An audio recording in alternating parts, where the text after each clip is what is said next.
Estás viendo Infinito. Abre tu mente.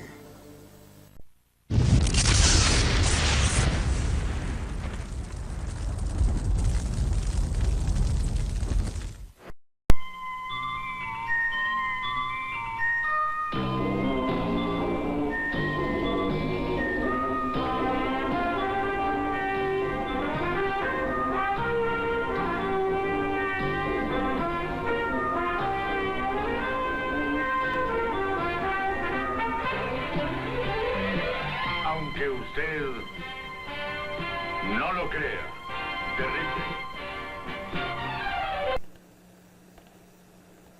Era un leñador de 36 años, un inmigrante que viajó a este país desde Polonia. Hasta donde indican los expedientes, antes no había tenido problemas, pero esta vez sí los tuvo. El delito fue homicidio. El escenario, una cantina de tercera en Norville, California. Era una ciudad dura y temible en ese entonces. Un lugar donde los leñadores locales como Bill Kogut podían desahogarse en días de paga. Ahí fue donde asesinó a la dama que regenteaba ese antro.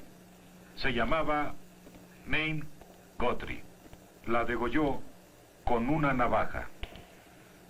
Después, cuando Kogut fue arrestado, no quiso decir palabra alguna, excepto: esto fue entre ella y yo.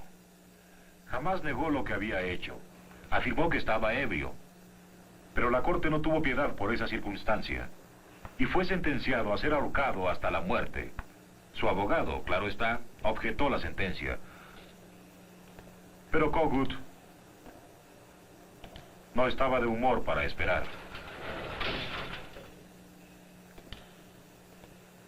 Debió ser en un momento del otoño de 1930. Tal vez mientras mataba el tiempo jugando solitarios, cuando recordó algo que había oído o leído en alguna parte. Entonces las cartas, las de hoy no, estaban hechas de celulosa, y la tinta usada para imprimir los dibujos rojos, diamantes y corazones, en esa época contenían una sustancia potencialmente explosiva. Combinadas y calentadas a presión, la celulosa y la tinta roja podían ser un compuesto químico similar a la nitroglicerina. Y ahora, lo único que Kogut debía hacer era calcular cómo construir una bomba. En determinado tiempo, reunió todos los ingredientes necesarios. Un trozo de tubo metálico que pudo conseguir en la tienda de la prisión. Algunos pedazos de un mango de escoba.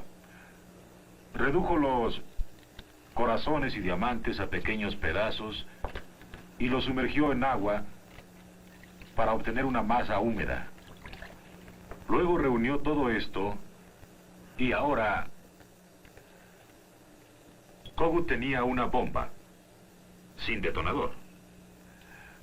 Sin saberlo, las autoridades de la prisión le proporcionaron una manera de construirlo. Una combinación del aceite y la lámpara. Había una en todas las celdas. Entonces, no existía calefacción central en las prisiones, no en esos días. La noche del 28 de octubre de 1930, William Kogut tomó una importante decisión. Se decidió a escapar del patíbulo. Tal vez miró fijamente la llama. Tal vez pensó en el crimen que había cometido o tal vez dijo una plegaria. Desde luego, todo esto es teoría. Pero al menos una parte es cierta. No sabía cuánto tardaría la bomba en estallar, pero le tenía sin cuidado porque estaba dispuesto a esperar todo lo que fuera necesario.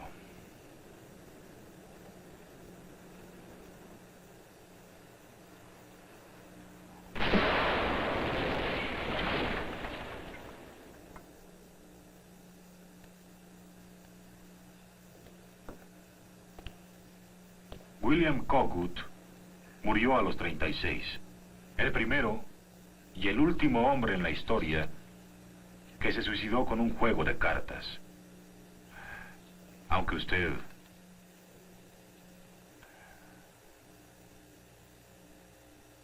no lo crea.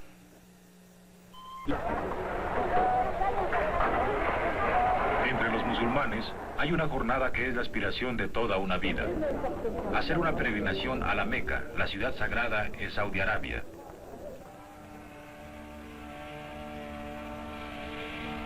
Porque está escrito que cuando menos una vez, si no hay incapacidad física, cada uno de los 600 millones de seguidores del Islam en todo el mundo debe viajar a la Meca sin importar el tiempo que se requiera o la distancia que deba recorrer.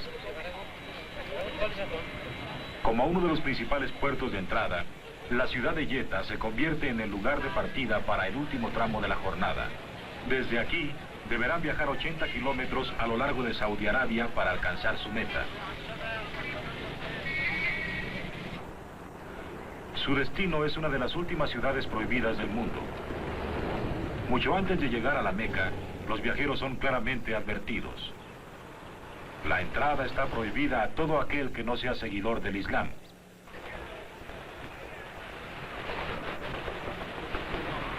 Para muchos devotos, la patria es donde alzan su tienda.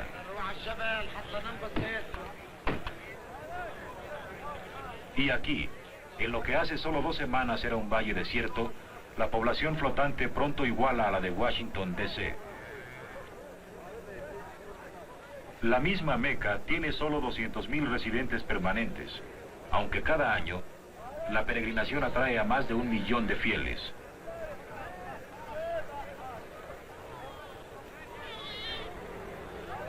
Alzándose sobre las tiendas de la planicie de Arafat, hay una pequeña montaña llamada Gebel Ratma.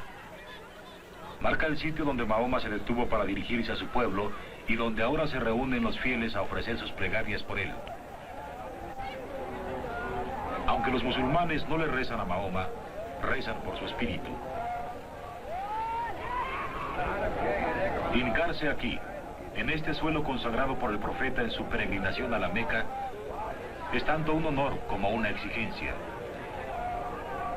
Porque está escrito: aquel que no haya pisado Arafat no puede decirse un peregrino.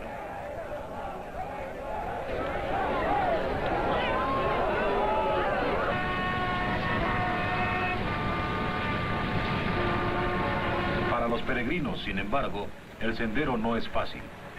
El camino a la Meca llega a congestionarse tanto con el tránsito que se lleva toda una noche recorrer menos de 10 kilómetros.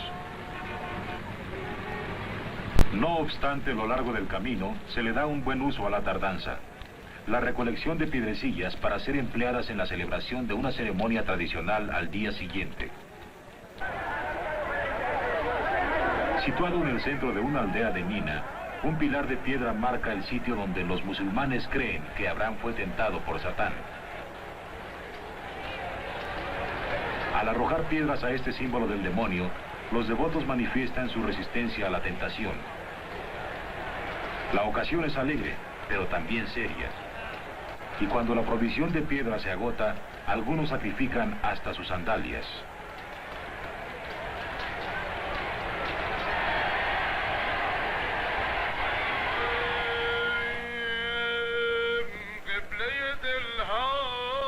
Almenas gemelas de mármol guardan la entrada a la gran mezquita de la Meca. Para los no musulmanes, este es un territorio prohibido, el lugar más sagrado de todo el Islam. Pocos han logrado ver la ceremonia que ustedes están por presenciar. Para los fieles, esta es la meta final de la larga jornada. Tocar la sagrada piedra negra del Kaaba, un monumento que se cree fue construido por las manos del patriarca bíblico Abraham. A los enfermos y a los ancianos se les permite completar la marcha ritual llevados en una camilla. Pero todos los peregrinos deben rodear el altar 7 veces mientras repiten las palabras de una antigua plegaria. Dios Todopoderoso, esta casa es tu casa, este santuario es tu santuario, este esclavo es tu esclavo. Oh, Dios, concédeme refugio en tu reino. Es este sitio hacia donde todo musulmán, esté donde esté, se vuelve para orar. El deseo de honrar a Dios es una jornada personal. tan solemnemente expresada aquí como cada mañana en un monasterio budista de las frías colinas del norte de Japón.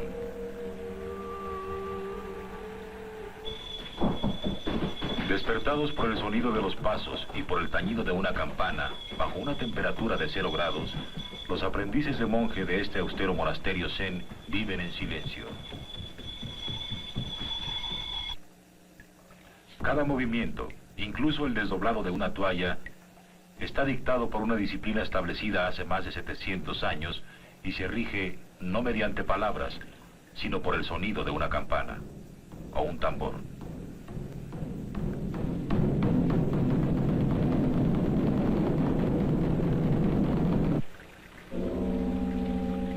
Para estos jóvenes novicios, la meditación matutina es un ejercicio de autocontrol en concentración total.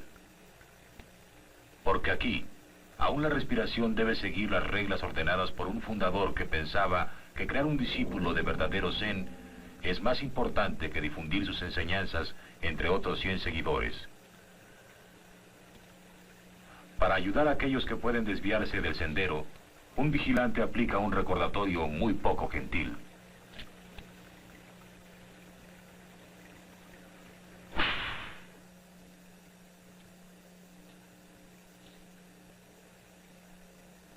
El ritual gobierna cada acto. El golpe es administrado con el mismo espíritu estoico con el que es recibido.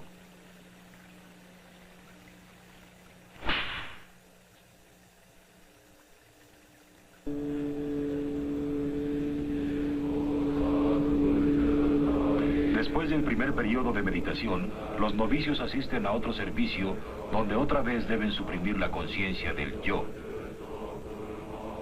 El canto debe fundirse, perder toda identidad personal y surgir como entonado por una sola voz.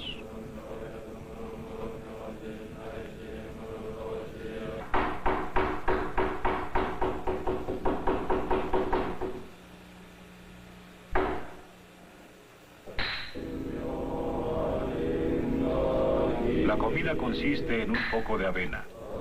Cada estudiante aprende que al aumentar las necesidades básicas de alimento y descanso, las tentaciones carnales disminuyen.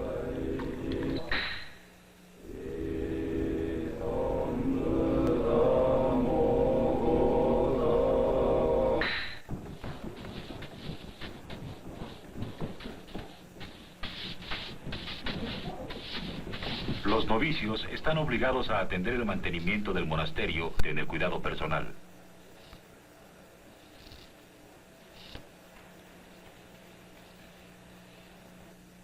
Sin embargo, para los jóvenes monjes, una de las lecciones más importantes del Zen está en la confrontación con el maestro, un intercambio de preguntas pensadas para desafiar el entendimiento de los estudiantes. Sus preguntas, como las respuestas de los maestros, son a menudo oscuras. Un enigma dentro de un enigma. ¿Qué significa exactamente la palabra Buda? No existe nada que no sea Buda. Agradezco humildemente su sabia respuesta. Ahora el templo es blanco. ¿Cuándo deja de ser blanco?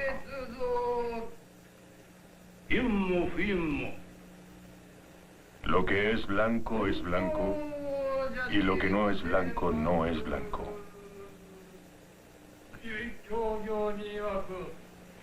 ¿Cuándo aparece la serpiente de la mentira?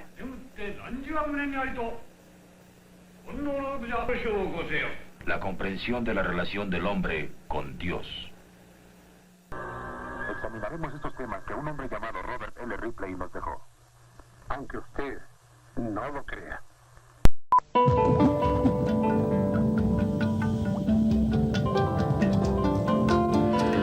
Estás viendo Infinito. Abre tu mente. Habitación en St. Joseph, Missouri. La misma bala que atravesó el cráneo de Jesse hizo este hoyo. Y al igual que un simple agujero producido por una bala ha sido agrandado con navajas y el roce de miles de dedos curiosos, la violenta vida de Jesse también ha sido distorsionada en canciones, en libros y película tras película. ¿Qué tal, amigo? ¿Cómo te llamas? James. Jesse James. Gracias, viejo. Para Hollywood, Jesse James es una figura romántica. Para llevarlo a la pantalla, emplearon al apuesto Tyrone Power. Pero el verdadero Jesse estaba muy lejos del romanticismo. Forjado en el amargo periodo de la Guerra Civil, Jesse James llegó a la edad adulta con un rifle en la mano. Tanto Jesse como su hermano Frank cabalgaron con William Clark Quantrill, el comandante de una banda de asesinos que peleó por los confederados, abrazando las tropas de la Unión y aterrorizando a aquellos que simpatizaban con la Unión. Jesse tenía solo 17 años, pero robó y cometió atrocidades con la experiencia de un veterano.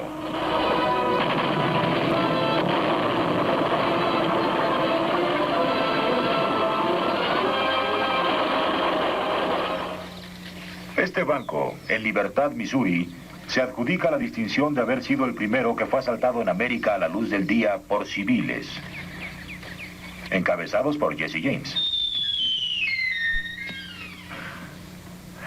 El hecho de que Jesse James haya asaltado este banco es simple conjetura, pero se le acusa de ello. La verdad, acusación no es la palabra correcta. Glorificado por ello sería más adecuado. Cada vez que se asaltaba un banco o un tren en un perímetro de cientos de kilómetros, los muchachos James, Jesse y su hermano mayor, Frank, aparecían en primera plana. Daba la impresión de que tenían un agente de prensa. Bueno, y de hecho, así era. Su nombre era John Newman Edwards, un periodista de Missouri. Si alguien tiene la culpa de que un delincuente se haya transformado en héroe nacional, es sin duda Edwards. De acuerdo con él, los actos delictivos de Jesse James, sus atracos y atrocidades, son el equivalente americano de Robin Hood, sus heroicas acciones y sus amigos.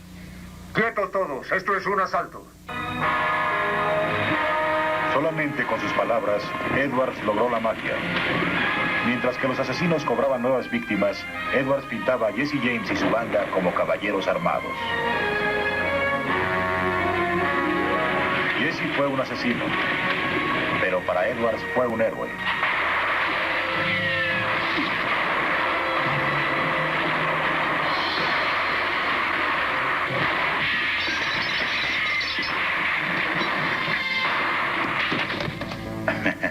Presentar a Jesse James como una especie de Sir Galahad contemporáneo es llegar a extremos penosos para un periodista, pero difícilmente pasaba una semana en que Edwards dejara de escribir algo similar, y la gente lo creía. Era justamente lo que deseaban creer. Y era muy probablemente lo que Jesse creía también hasta el día de su muerte. Lunes, 3 de abril de 1882. El principio de un día caliente y seco. Ya habían desayunado y los caballos habían sido atendidos también. Jesse se quejó de sentir demasiado calor aquella mañana, así que se quitó la chaqueta, la arrojó sobre la cama y decidió quitarse también las pistolas. Alguien podría verlas, se dijo. La puerta del frente estaba abierta y Jesse era un hombre precavido. Llevaba viviendo en esa casa más de 3 meses y prácticamente nadie lo había visto. Empezó a enderezar unos cuadros que había en la habitación. Hoy era un día radiante. Bob y Charlie Ford se sentaron en el lado opuesto. Habían estado discutiendo el asalto al banco de Platte City que llevarían a cabo al día siguiente, el primer trabajo de Jesse en 7 meses. Deben haber estado ansiosos y nerviosos. Se subió en una silla para alcanzar este objeto. El hombre que asesinó a Jesse James fue un joven bandolero de 20 años llamado Bob Ford. Había sido contratado secretamente por los oficiales de Missouri para entregar a Jesse, vivo o muerto. El precio por la cabeza de Jesse eran $10,000. Bob Ford había esperado este momento por más de 4 meses. Ahí estaba Jesse, desarmado, de espaldas a los hermanos. Se miraron silenciosamente y después sacaron sus armas.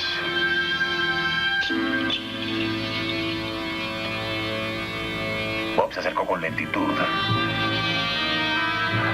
hasta que se encontraba solo, a 1 metro de la cabeza de Jesse. Y disparó. Jesse James murió. Pero su leyenda vive. De hecho, por más de un siglo, ha sido una productiva industria para Missouri. Cada año, más de 14,000 turistas pagan $1 por persona, 50 centavos los niños por mirar unos muebles sencillos, un cuadro de Petit Pois y un hoyo en la pared. Y no por lo que fue realmente Jesse James, un ladrón y un asesino, sino en lo que John Newman Edwards lo convirtió, en un héroe norteamericano. Aunque usted no lo crea. Fuego. Solo el hombre puede producirlo. Ninguna otra criatura en la Tierra tiene esa habilidad. Pero por mucho tiempo no fue fácil. Durante miles de años, transformar carne cruda en alimento cocido fue algo muy difícil. Para iniciar fuego, en este caso solo se trata de asar carne en el jardín de nuestra casa. Se puede lograr frotando varas de este modo o de este otro. O también así. Durante mucho tiempo, hasta que el calor creado por la fricción encienda el material inflamable. O podría golpear pedernal para sacar chispas. Y con suerte, constancia y esfuerzo, se obtiene el fuego. Claro, funciona, pero se requiere de un gran esfuerzo y mucha paciencia. Entonces apareció un inglés llamado John Walker e inventó el fuego portátil, los fósforos. Eso sucedió en 1827. Esto es el prototipo de los primeros fósforos que se vendieron en el mundo. Se llamaban Prometeos por el dios del fuego griego, Prometeo. El hombre que perfeccionó la técnica tenía un nombre no menos conocido, Samuel Jones. Era algo ingenioso. Miren. Dentro de esta pequeña esfera de cristal hay una gota de ácido sulfúrico concentrado. Afuera, en la superficie de la esfera, otras sustancias químicas. Cuando se combinan, se encienden y producen fuego al papel que las cubre por afuera. Tenían su truco y eran peligrosos. Para lograrlo, había que romper la esfera. Algunos lo hacían presionando con sus dedos. Otros, los más audaces, rompían la esfera con los dientes. Y los más correctos utilizaban el artefacto que se incluía para el efecto.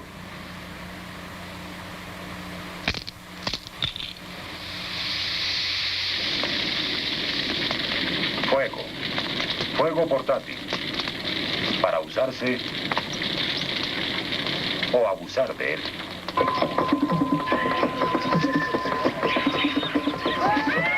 Para la gente de Juca que vive en las selvas profundas de Surinam, el fuego representa un significado absurdo al revivir su historia. En un trance frenético, estos danzantes creen estar poseídos por los espíritus de sus difuntos antepasados y por ello ni siquiera el fuego vivo puede dañarlos.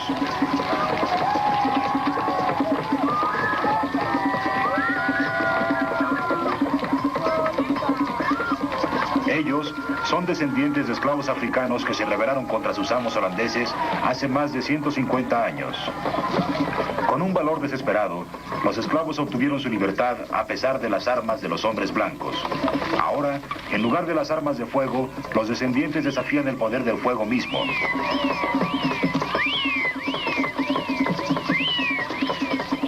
Algunos tienen que ser rescatados de la cremación. Sin embargo, de acuerdo a personas que han presenciado el acto, su piel no muestra ninguna evidencia de haber estado en contacto con el fuego. Una vez al año, la ancestral ciudad de Valencia, en España, explota en una orgía holocaustica de destrucción.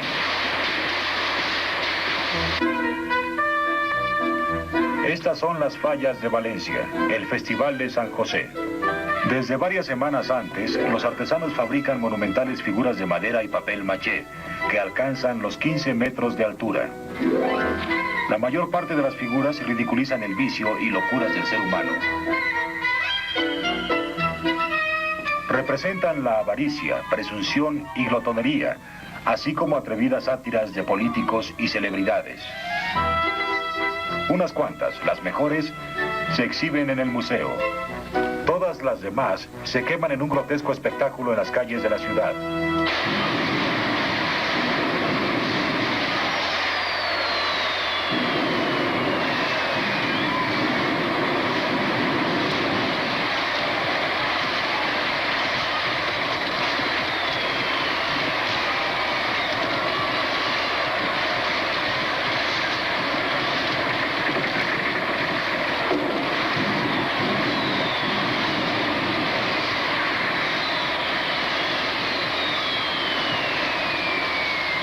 Solo los valientes bomberos evitan que vecindarios completos se incendien.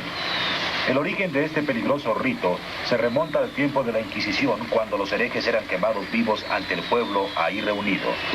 Hoy es un modo de exponer para luego destruir las peores características del hombre y la sociedad. Todo es consumido y purificado por las enormes llamas.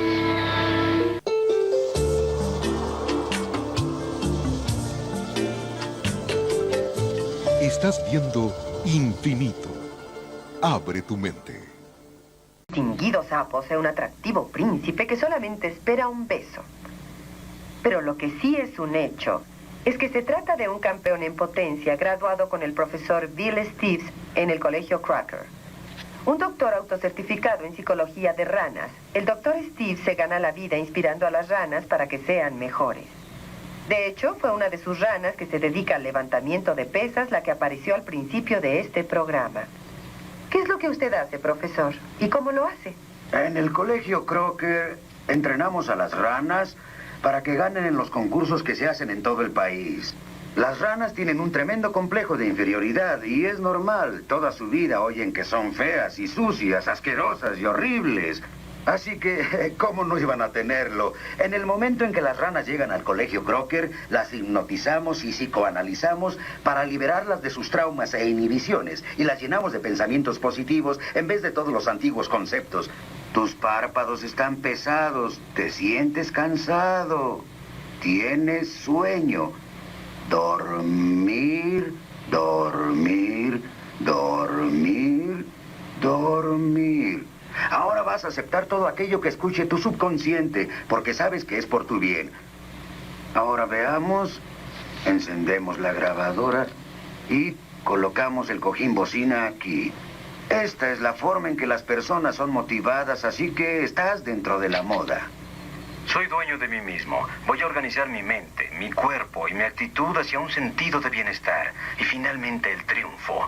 Como dueño de mí mismo, voy a organizar mi mente, mi cuerpo y mi actitud hacia un sentido de bienestar y finalmente el triunfo. Muy bien, Joe. Ahora quiero que nos muestres si te es posible levantar esta pesa. ¡Vamos! ¡Arriba! ¡Qué rana más fuerte! Manejar un colegio para ranas es difícilmente un negocio muy común. Requiere de talento, verbo, entusiasmo, exuberancia y algo más que conocimientos elementales, sin contar con una seguridad en sí mismo, y esa confianza es lo que lo hace a uno salir adelante en cualquier parte del mundo.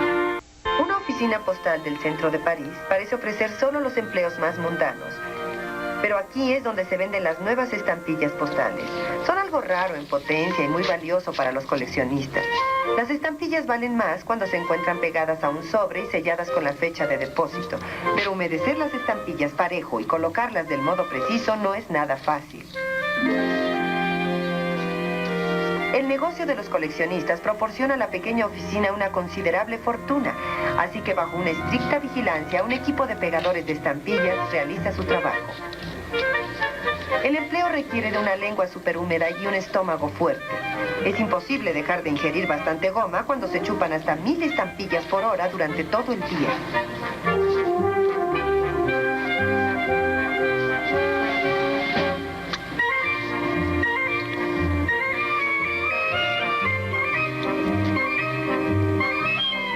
La mayoría de estos hombres esperan ansiosos el día en que las máquinas sean perfeccionadas de tal modo que el ganarse la vida chupando estampillas sea cosa del pasado. Europa es un área pequeña donde se hablan diferentes idiomas. Los europeos del sur, sin importar cuál sea su idioma natal, tienden a expresarse también con una serie de gestos muy complicados.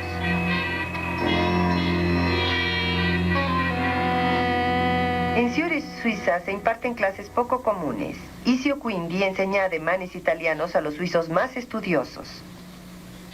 El instructor Quindi explica diálogos como estos.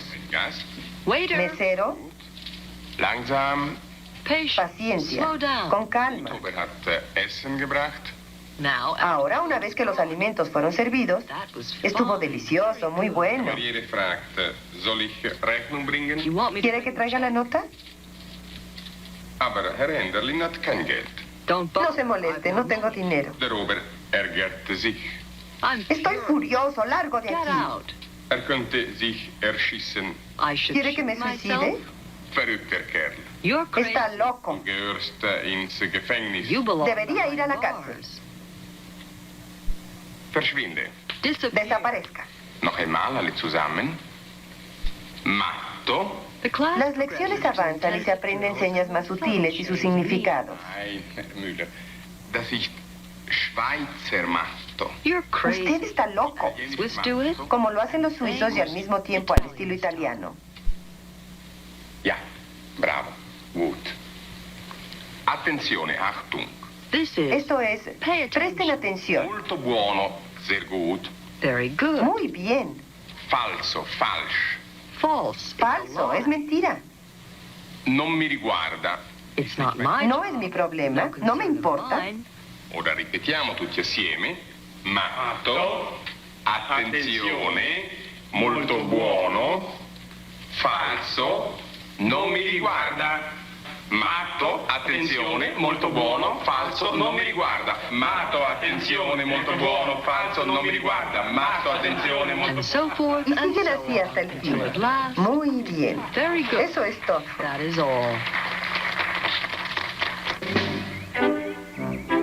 En otra parte de Suiza, un contratista de una constructora utilizó su imaginación para situarse en la vanguardia de su ramo. Durante los últimos 6 años ha entrenado a sus trabajadores en el uso de zancos. No ha sido fácil para ellos aprender a usarlos y perder el miedo a caer. Los competidores consideraban todo esto una locura. Y para los trabajadores fue muy difícil al principio, pero valió la pena el día en que el primero empezó a trabajar dando grandes zancadas y la cabeza muy en alto. ¿Qué hacer? Enyesar techos de los nuevos edificios sin escaleras que estorben o bancos que quitar. El trabajo se realiza a la mitad del tiempo acostumbrado y lo más sorprendente, algunos otros han copiado la idea, provocando que exista un espíritu de competencia entre los trabajadores.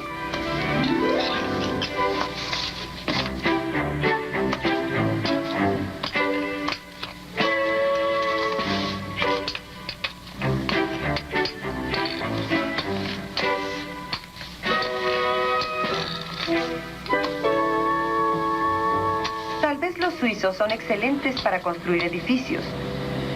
Pero un grupo de trabajadores de la construcción en Inglaterra aprovecha los fines de semana para realizar lo opuesto. Todos ellos, miembros de un club de karate, son cinta negra y les fascina derribar casas con sus propias manos.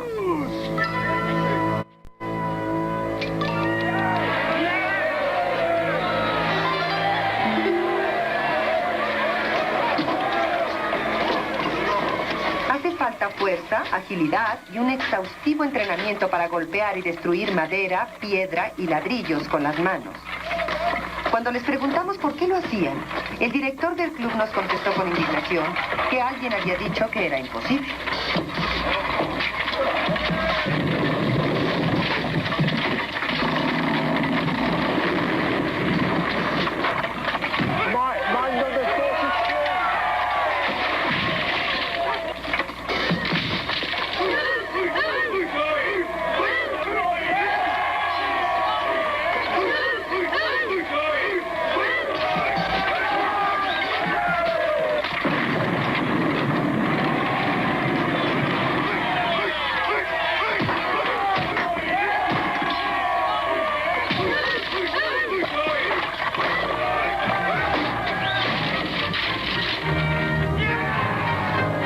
Como 6 horas. Los 14 hombres destruyeron una casa de 8 habitaciones sin emplear una sola herramienta. Es un récord mundial, aunque usted no lo crea.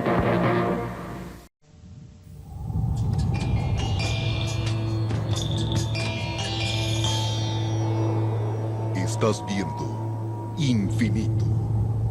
Abre tu mente.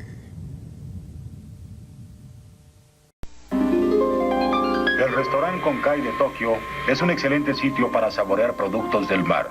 El pescado y la langosta que ahí se sirve es de lo más fresco, muy fresco. Japón es una nación comprendida en una isla. Depende del mar en gran forma para su alimentación. Y por lo mismo, los japoneses son expertos, incluso ingeniosos cuando se trata de preparar platillos del mar. Parece que no existe un método que no hayan probado. Algunos piensan que los productos del mar son mejores cuando no se cocinan, o sea, crudos, como el sashimi o sushi. En ocasiones, en casos especiales, y el restaurante Konkai es especialista en ello, la preparación requiere de una frescura que depende únicamente de un cocinero muy hábil. La carne del marisco se saca, se limpia y se come mientras el pez vive aún.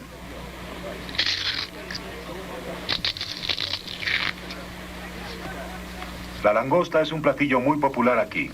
La separación de la cola de la langosta no resulta fatal para esta, pero el chef debe ser muy rápido. Mientras más rápido se sirva el platillo, más fresco será.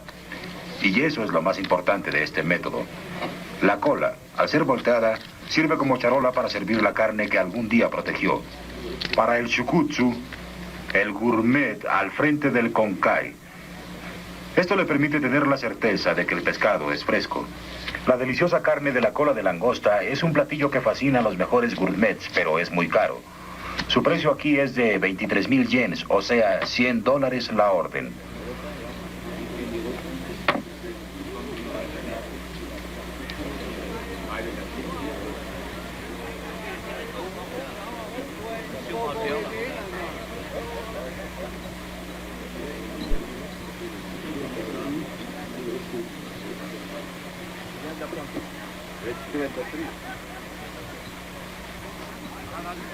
No hay la menor duda respecto al sabor, ya sea que le resulte apetitoso o no.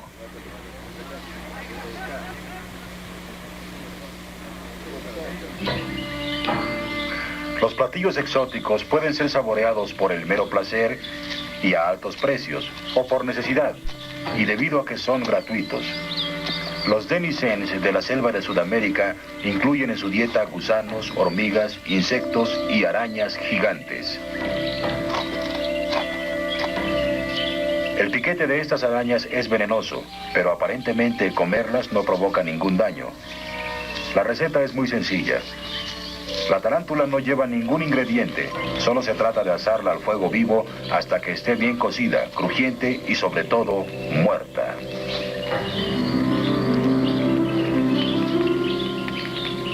Los llamados hombres civilizados no tienen de qué quejarse.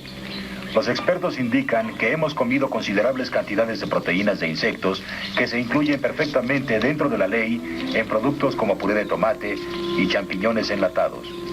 Sin embargo, para estos indígenas, preferirían la muerte antes que comer un huevo. Consideran que el hecho de comer una criatura no nata resulta algo inmoral.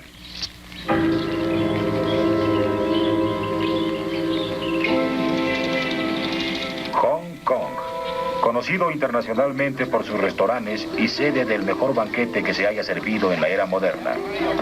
Fue un gran evento histórico que se llevó a cabo en 1977 por una cadena televisora japonesa que cubrió los gastos, que ascendieron a $75,000, claro, incluyendo el servicio de mesa. Un equipo de más de 40 cocineros trabajó durante 6 meses para llevar a cabo este festín. El legendario banquete imperial chino. Los recipientes requeridos escasean mucho en estos tiempos, al igual que los ingredientes que fueron obtenidos de los sitios más lejanos y oscuros del mundo. Estos no son comestibles comunes y corrientes. Se incluyen golondrinas, grullas, un búho y un mapache que ha sido alimentado solo con fruta desde su nacimiento. Un platillo favorito de los antiguos emperadores chinos era la pata de oso negro cocinada con sus garras, piel y pelo incluidos. Una vez cocido, todo se aparta, excepto la delicada carne suave que se encuentra bajo la planta del pie. La pata de oso es una de las primeras delicias que se sirven junto con otros 75 platillos que se distribuyen en 4 comidas servidas en menos de 2 días. La mayoría de los comensales eran celebridades japonesas que tenían un conocimiento muy limitado respecto a la cocina china. Tenían a un gourmet experto que les indicaba cómo debía comerse cada platillo, así como lo que contenía cada uno de estos y de qué consistía.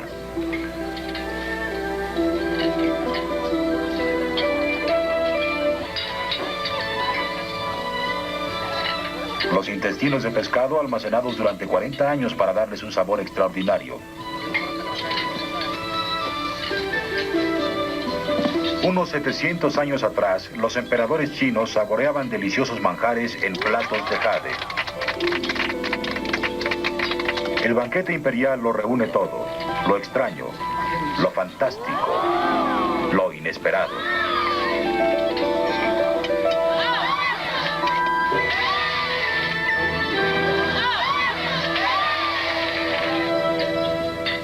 Trompa de elefante indio asada, la pieza de resistencia o la coupé de graisse, para los agotados comensales.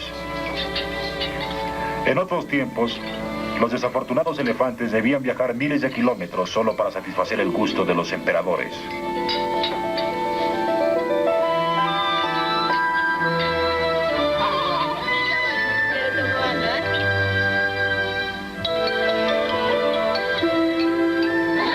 Se acabó. Algunos de los cocineros derramarán lágrimas de alegría. Llevaron a cabo en la historia gastronómica un auténtico banquete imperial que jamás ha vuelto a ser servido y probablemente nunca se volverá a degustar. Los alimentos extraños aparecen con frecuencia en sitios ordinarios. Inglaterra del Norte es famosa por una especie de embutido llamado pudín negro. El principal ingrediente del pudín es sangre, un hecho que nos indica con gran orgullo el carnicero Albert Hearst. Es algo muy especial, es decir, se usan los mejores ingredientes que se puedan utilizar para cocinar algo. ¿Qué podría ser mejor que sangre, harina, miel y especias? La verdad, no creo que haya mejor alimento. Para preparar 200 kilos de pudín negro, se combinan 30 litros de sangre fresca, 43 kilos de cebolla y harina, 100 kilos de manteca de cerdo, perejil y avena, 50 kilos del sazonador secreto de Albert Hearst. Al cocerse, el pudín se vuelve negro, de ahí su nombre. ¡Damas y caballeros! Un concurso para determinar quién es el campeón en comer pudín negro. Es una competencia contra el reloj. 3, 2, 1, 0, ahora. Especialmente en Yorkshire, el pudín de sangre es la delicia para muchos, mientras que para otros resultaría un asco. Y el ganador del concurso, que consumió 3 kilos, es un tipo envidiable para todos.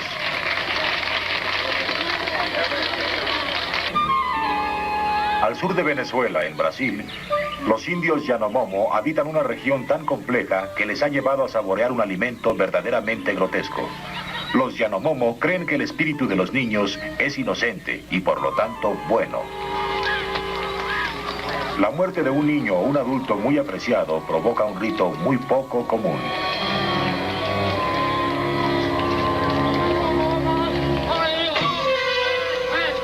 El cuerpo es cremado. Se quema hasta que solo quedan huesos calcinados. Después, con mucho cuidado, se separan los huesos de las cenizas.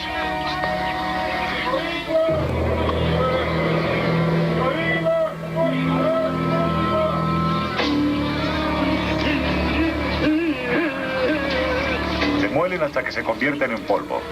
Los huesos de un niño muerto son considerados residuos sagrados de su espíritu. La mayor parte del polvo se conserva para ceremonias posteriores. Otra parte se mezcla con sopa y es bebida por la tribu. De ese modo, las virtudes del difunto pasan a formar parte de los vivos y permanecerán para siempre.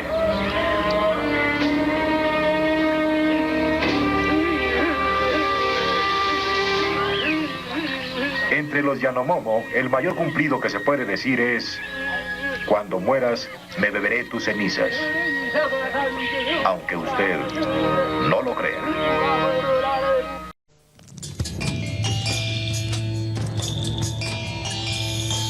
Estás viendo Infinito. Abre tu mente.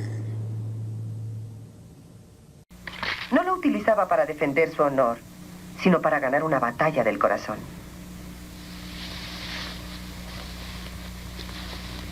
En el transcurso de una velada, una joven sabía cómo llamar la atención. Abrirlo de golpe, un rápido flirteo. Hacía contacto visual con un potencial pretendiente. Posiblemente él es demasiado ardiente, muy obvio. Este movimiento significa nos están viendo. O, más discretamente, eres demasiado ansioso. Por supuesto, conforme pasa el tiempo, la conversación silenciosa se hace más insinuante. Esto significa, ven a charlar conmigo. Después de una copa de vino, el mensaje podría ser, te amo. Y más tarde, en un momento propicio, en una apartada alcoba lejos de las miradas curiosas, este mensaje, puedes besarme. Un lenguaje silencioso, elocuente y específico. Un sustituto encantador de un simple cortejo hablado. Con solo agitar el abanico podemos revelar nuestros deseos y motivos. Pero estas señales son tan comunes en otras especies como en la nuestra. Entre nosotros se llama romance. Entre ellos, las criaturas del mundo, se llama instinto.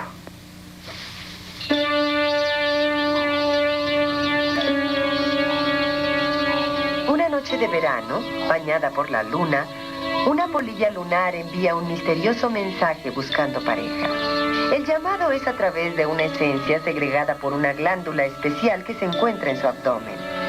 Solo una parte infinitesimal de este exótico perfume se deja volar con la brisa nocturna, pero tiene la fuerza suficiente para atraer una polilla lunar macho desde muchas millas de distancia. El macho vuela directamente hacia su pareja.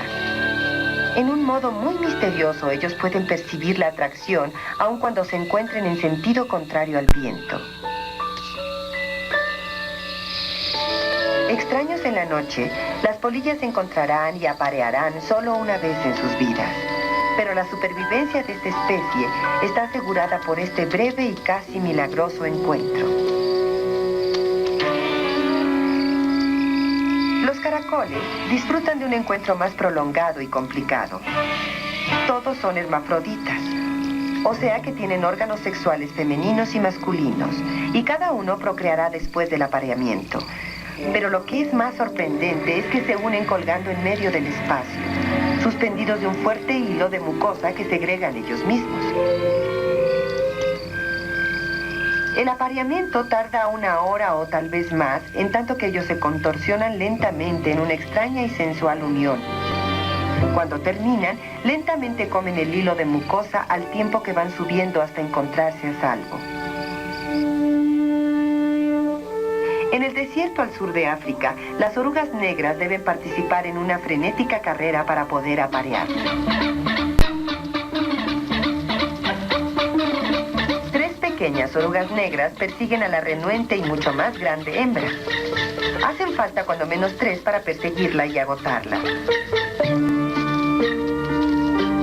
Aparentemente, solo el más veloz y persistente de los machos llegará a aparearse. De ese modo, se asegura que las futuras generaciones serán tanto fértiles como veloces.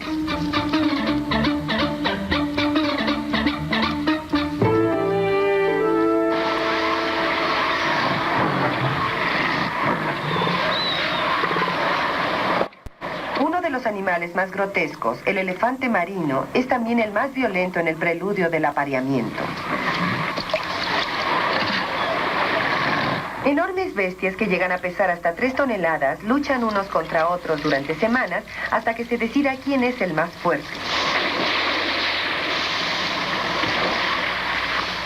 Las batallas son tremendas y sanguinarias, pero casi nunca son fatales. Gradualmente el animal más fuerte y poderoso se impone a los demás.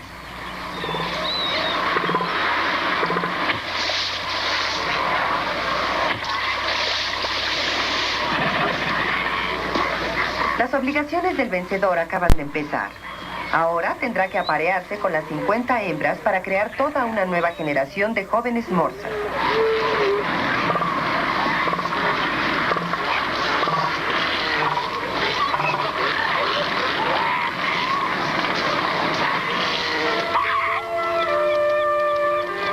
Las hembras que nacieron el año anterior ahora darán a luz.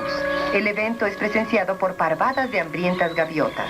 A menos que la madre sea feroz y cuidadosa, las gaviotas atacarán al recién nacido. En ese momento aún son ciegos.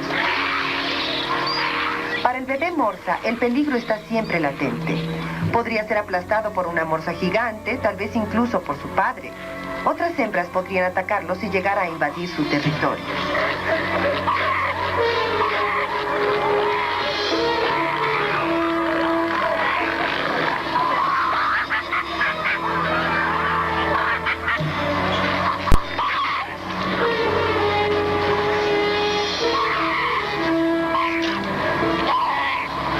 Estar golpeados y hasta heridos, pero de algún modo, 2/3 partes de los cachorros sobreviven. Pronto conocen la libertad y la relativa seguridad del mar abierto, y todos los años encontrarán el camino de regreso a la misma playa, para pelear, procrear y criar a sus pequeños por el resto de sus vidas, aunque usted no lo crea. En un momento, la sorprendente historia del último viaje a casa de un famoso marinero. Los barriles de ron fueron la carga principal a bordo de todos los barcos de línea de la Armada Británica. La diaria ración de bebida fue una tradición que no pasó hasta 1970. En la época de Lord Horatio Nelson, el héroe de la batalla de Trafalgar, el ron se consideraba como una necesidad para la vida en el mar. Para ser sinceros, fue la disponibilidad a bordo de una bebida aún más fuerte lo que preservó a Lord Nelson en la muerte. Nelson, el brillante y apuesto almirante, murió a bordo de su barco en el momento de la victoria como resultado de una herida de bala que sufrió en aquella histórica batalla. Para honrarlo, sus compatriotas planearon un elaborado y pomposo funeral. El problema era traer el cuerpo desde España hasta Londres antes de que entrara en descomposición. La solución del problema estaba ante ellos. Los colegas del almirante Lord Nelson lo llevaron literalmente, con todo el respeto debido, desde luego, y lo encerraron en un barril de brandy bien añejado. De ese modo preservaron su cuerpo hasta que llegaron a Inglaterra. Llegó a casa en buenas condiciones. Mijado, pero intacto. Y desde entonces ha sido considerado como el héroe de Trafalgar. A su salud.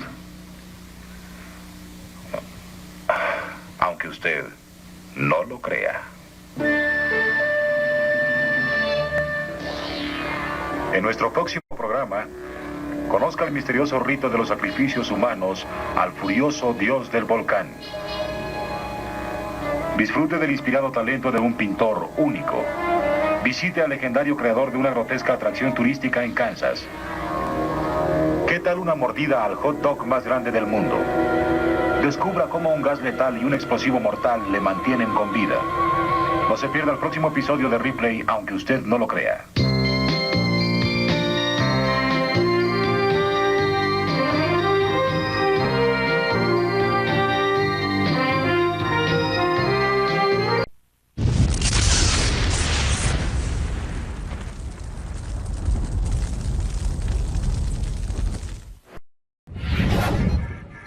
Infinito. Abre tu mente.